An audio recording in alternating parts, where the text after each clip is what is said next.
তো এখানে আমার হাতে কিন্তু একটি নিবন্ধন সার্টিফিকেট দেখতে পাচ্ছেন, যেটি একটি ট্রেডমার্কের পূর্ণাঙ্গ সার্টিফিকেট। এটি ব্র্যান্ডের নাম হচ্ছে হাওয়া, যেটি ক্লাস 30-এ আমরা নিবন্ধন প্রক্রিয়া সম্পন্ন করে এই সার্টিফিকেটটি প্রাপ্ত হয়েছি। এখানে কিন্তু আরো বেশ কিছু কাগজপত্র আছে যেগুলো আপনারা দেখতে পাচ্ছেন।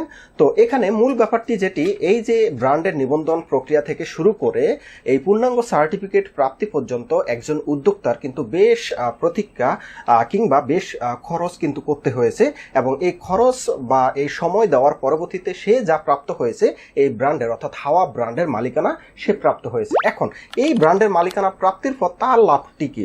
এই ব্র্যান্ডে, এই হাওয়া ব্র্যান্ডের মাধ্যমে বাংলাদেশে এই ফুড ক্লাসে বা 30 ক্লাসে কেউ কিন্তু কোনো পণ্য বা সেবা সামগ্রী নিয়ে আসতে পারবে না। নিয়ে আসলে সাথে সাথে এই হাওয়া ব্র্যান্ডের স্বত্বাধিকারী মামলা তার বিরুদ্ধে করতে পারবে, ক্ষতিপূরণ চেয়ে দেখা যাচ্ছে যে আদালতে মামলা করতে পারবে। সেটার কিন্তু অধিকার এই ব্র্যান্ডের নিবন্ধনের মাধ্যমে অর্জিত হয়ে থাকে।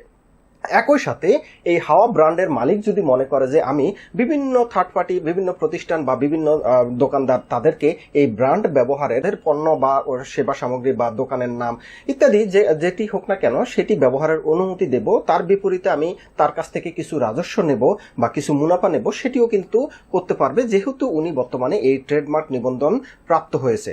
সুতরাং আপনারা যারা ট্রেডমার্ক আবেদন বাই দিস টাইম করেছেন বা করতে চাচ্ছেন, তাদেরকে একটু কষ্টে হলেও কিন্তু পূর্ণাঙ্গ নিবন্ধনটি করে ফেলবেন।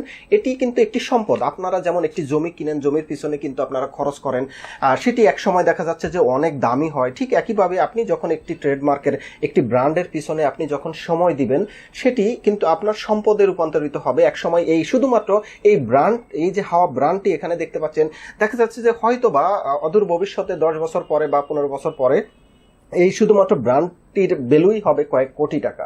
সুতরাং এটি কিন্তু একটি অ্যাসেট, এটির পিছনে আপনারা সময় দিবেন। আপনারা যে ব্র্যান্ডে আপনাদের পণ্য বা সেবা সামগ্রী মোড়কজাত বা বাজারজাতকরণ করতে চাচ্ছেন বা করে যাচ্ছেন, এই ব্র্যান্ডকে অবশ্যই ট্রেডমার্ক নিবন্ধন করে ফেলবেন। নিবন্ধন প্রক্রিয়ার প্রাথমিক ধাপে আপনাদের ট্রেডমার্ক অ্যাপ্লিকেশন করতে হবে। এর পরবর্তীতে অবশ্যই আপনারা আপনাদের যে কৌশলী থাকে বা আপনাদের যে পরামর্শক প্রতিষ্ঠান আছে তাদের মাধ্যমে আপনারা পূর্ণাঙ্গ লাইসেন্সের কার্যক্রমটি করে এরকম লাইসেন্সটি কিন্তু আপনারা অবশ্যই নিয়ে নেবেন। এটি কিন্তু আপনাদের জন্য একটি সম্পদ।